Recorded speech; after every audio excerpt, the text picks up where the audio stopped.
pada pemberi rahmat kipas.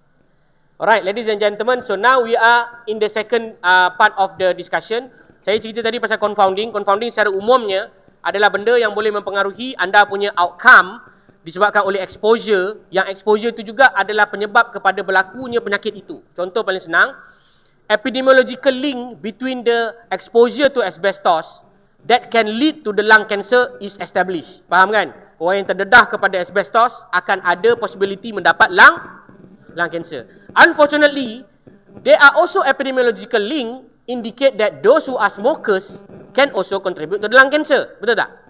Jadi mana satu punca sebenar kalau kita nak buat kajian asbestos dengan lung cancer ni, mana satu punca sebenar dia dapat kanser? Adakah dia dapat kanser disebabkan oleh exposure to asbestos ataupun because of their lifestyle by smoking activities? So we do not know. Ini dipanggil sebagai confounding. Dia adalah confounders ataupun dia adalah penentu sebab bersama yang boleh menyebabkan output you berlaku demikian. Contoh yang lain adalah seperti yang ada di sinilah. Ini contoh. Anda ada satu pendedahan iaitu anda nak kaji pasal orang yang minum kopi dan kaitan dia dengan heart disease. Okay, heart disease dan juga mereka yang minum kopi. Sebab itu orang yang minum kopi ini biasanya mendapat serangan jantung. Ini di Amerika lah. Di Malaysia pun saya tak pastilah. Sebab kena tanya kawan-kawan saya yang kerja dekat nutrition lah ataupun dietitian. Tetapi kita juga tahu bahawa ada orang lain yang mendapat masalah jantung adalah disebabkan oleh the consumption of tobacco product. Dengan kata lain, ada orang suka kopi sebab dia suka mengopi dengan hisap rokok sekali. Ada orang suka mengopi sahaja. Jadi, siapa confounder kat sini? Jawapan dia adalah rokok. Rokok kat sini adalah confounder. Sebab kita nanti susah nak tahu, adakah engkau ni dapat sakit jantung sebab minum kopi ataupun engkau dapat sakit jantung sebab engkau merokok. Jadi tak tahu. So we have to know how to control it, how to control this kind of nature. So one of the way to doing it, kita ada dua strategi. Nanti anda akan tengoklah dalam slide yang berikutnya. Strategi yang pertama dipanggil sebagai design. Dalam design awak buat betul-betul. Design ni maknanya if you are trying to establish this particular link, then therefore you need to design your study meticulously. You kena buat randomization. You kena pastikan semua orang get the equal chance to be selected. You mesti pastikan ada restriction. Faham tak restriction? Restriction ni maknanya halangan. Awak memang cari orang yang memang hanya minum dan bukan smoker. Awak restrict, awak halang orang yang minum dan juga perokok, awak tak nak. Tapi masalah dia nanti akan jadi apa? Tak cukup sampel lah. Kalau anda punya population of interest tu adalah kecil. Kalau anda nak buat dekat Sungai Buloh, mungkin tak ramai lah sebab populasi Sungai Buloh mungkin dalam 100-200 ribu. Tapi kalau anda nak buat dekat populasi lebih besar, dekat Ampang, dekat Kuala Lumpur, mungkin 1 juta, 2 juta. So tak ada hal pun anda nak buat restriction tu. Jelas So you must take into consideration of all these things. And then another one yang paling clever adalah dipanggil sebagai matching. Apa dia? Matching. Matching ni saya nak ajar kamu senang je sebab ini yang saya belajar dulu. Kalau macam kita fikir pasal orang yang asbestos tadi, so macam mana kita nak buat satu kajian namanya cohort. Kita nak ada orang yang namanya terdedah kepada asbestos dan juga lung cancer, betul? Satu lagi kumpulan yang tak terdedah kepada lung cancer dapat asbestos. Boleh bayang tak apa yang saya nak demo ni? Kejap saya contengkan kat sini. Mudah-mudahan awak boleh nampak lah design dia. Boleh nampak ke ni? Nampak ke tak ni? Kenapa dia tak nak pergi ya? Oh, dia dah terus hang Dia dah terus hang. Sekejap Saya cuba reconnect balik. Sekejap. Okay, start broadcasting. Okey, contoh dia, tuan-tuan dan puan sekalian, dia akan jadi seperti ini Anda ada kajian cohort. Okey, ini kajian cohort. Boleh nampak? Kajian cohort kita ada expose and kita ada non-expose group, betul tak? And then kita follow up sampai dia ada dua outcome lah. Sama ada lung cancer ataupun no lung cancer. Ini pun sama, lung cancer ataupun no lung cancer. Alright, ini adalah basic untuk kajian cohort. Kita follow up. This is called follow up. So, maksud matching ni, matching membawa maksud anda matchkan smokers. Maknanya kalau kumpulan expose ni ada yang smokers, awak mesti pastikan kumpulan non-expose ni juga adalah smokers. Faham tak? Ada orang yang merokok juga di kalangan yang non-exposure tu. Ini dipanggil sebagai matching. Ini semua adalah strategi di peringkat awalan. Saya ulang balik. Pertama adalah dari segi randomization. Awak boleh tengok dalam nota tadi. Yang kedua adalah restriction. Dan yang ketiga adalah dipanggil sebagai matching. Ini adalah kaedah pengawalan berdasarkan study design ataupun pelaksanaan kajian itu datanya dikolek bagaimana. Kita ada kaedah yang kedua, nanti anda boleh tengok jugalah dalam nota. Kaedah kedua ni adalah kaedah kawalan secara Star Wars ke statistik? Secara statistik, pandai. Kawalan secara statistik ni terbagi kepada dua. Pertama adalah menggunakan model. Yang ketiga, yang pertama adalah menggunakan stratification. Stratification. Macam mana nak tahu stratification? Okey, anda pergi dekat anda punya AP Info sekarang. Anda pergi dekat StatCal. Dah pergi dekat StatCal dah? Saya tunjuk apa yang dimaksudkan dengan stratification tu tadi. Anda pergi dekat StatCal. Okey, anda pergi dekat 2x2 table. Dah? Dah pergi dah? Okey, anda cuba isi apa-apa value dekat strata 1. 12, 13, 15, 20 contoh. Kemudian anda scroll down ke bawah, dia ada perkataan strata 2. Cuba isikan pula strata 2. 5, 6, 3, 8 contoh. Dah? Dan begitulah seterusnya. Apabila anda mengisi strata 1 dan anda mengisi strata 2, maka inilah yang dipanggil sebagai kawalan secara stratification towards the methodological statistic. Maknanya anda kawal secara statistical values. So, apa yang terlibat dekat sini, kalau anda belajar di peringkat yang lebih tinggi, kita akan menggunakan statistik-statistik tambahan seperti yang dipanggil sebagai mental hazard statistik dan lain-lain, MH dan lain-lain. MH adjusted tu adalah mental hazard statistik lah. Mental hazard statistik ni lah yang akan kita gunakan bila you buat stratification. Jelas ke tak jelas ni pasal stratification ni? Sebab kita dah tahu ada orang sakit dalam keadaan banyak ni, kemudian kita asingkan. Strata ni biasanya konsep dia, anda ambil orang yang namanya lelaki saja. Anda asingkan pula di antara lelaki yang sakit. Anda buat pula perempuan yang sakit. Macam tu. Strata. Anda asing-asingkan dalam analisis. Ya, pandai. Macam yang saya ajar kamu menggunakan split file tu. Seolah-olah begitulah. Itu konsep dia.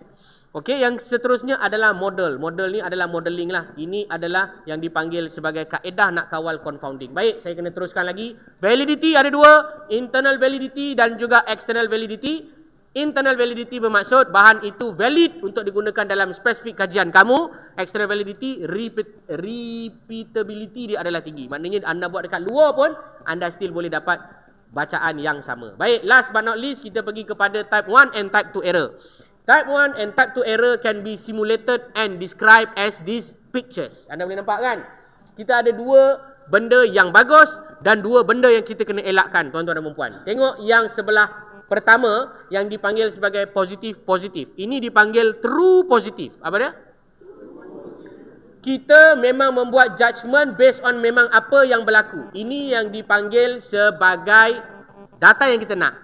Kita predict ataupun kita membuat judgement berdasarkan benda yang betul. Ada tak wujud perbezaan? Ya, perbezaan memang wujud antara lelaki dan perempuan in term of their stress level. So, contohnya seperti yang anda tengoklah. Seorang perempuan yang dikatakan you are pregnant dan memang dia pregnant lah. Faham Yang kedua, yang ini yang kita sangat takut yang dipanggil sebagai type 2 error. Type 2 error ni adalah you reject benda yang memang salah sedangkan benda tu wujud. Ini contohnya false negative, you are not pregnant. Dah badan berboncet macam tu pun kita masih cakap you are not pregnant lagi. Faham tak? Ini contoh nak buat simulasi supaya anda faham lah. Kemudian kita ada yang dipanggil false negative. False negative, true positive dengan true negative ni terpakai bila you study lebih lanjut nantilah di peringkat yang lebih tinggi mengenai screening, mengenai specificity dan juga specificity dan sensitivity.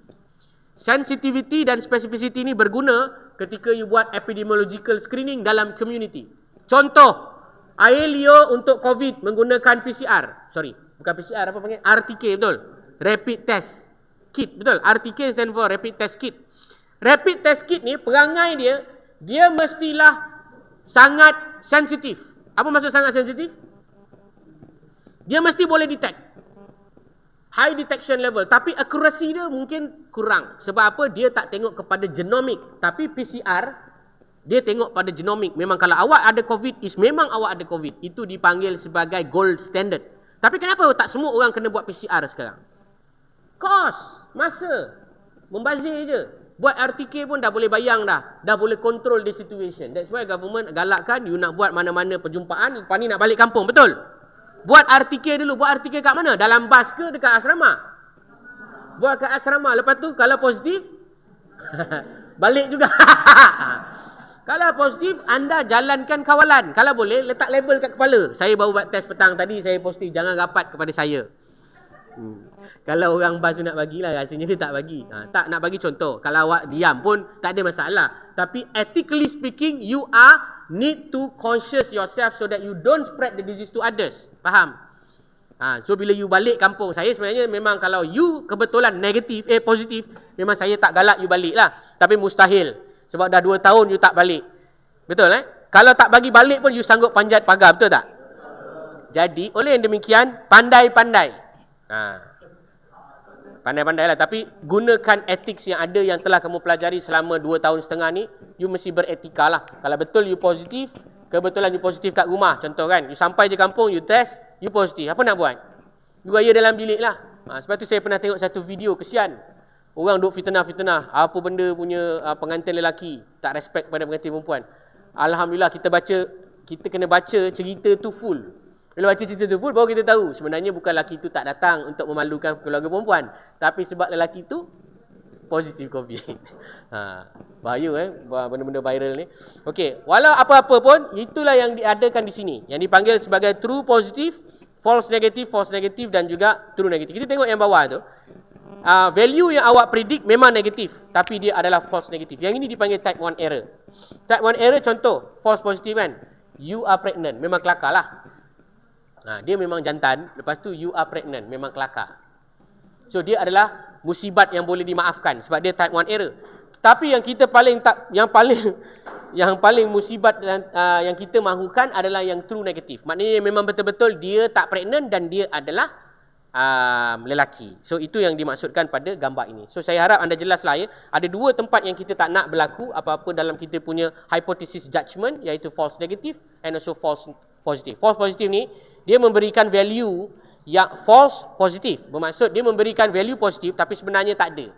Contoh, you adalah positif COVID tapi sebenarnya you bukan positif COVID pun. Tapi macam mana boleh trigger based on the RTK? Mungkin sebab cara persampalan tu salah. Mungkin sebab you being triggered to the other exposure. So nak tahu yang lebih lanjut, you kena buat apa yang dipanggil sebagai PCR. You kena buat genomic punya study lah.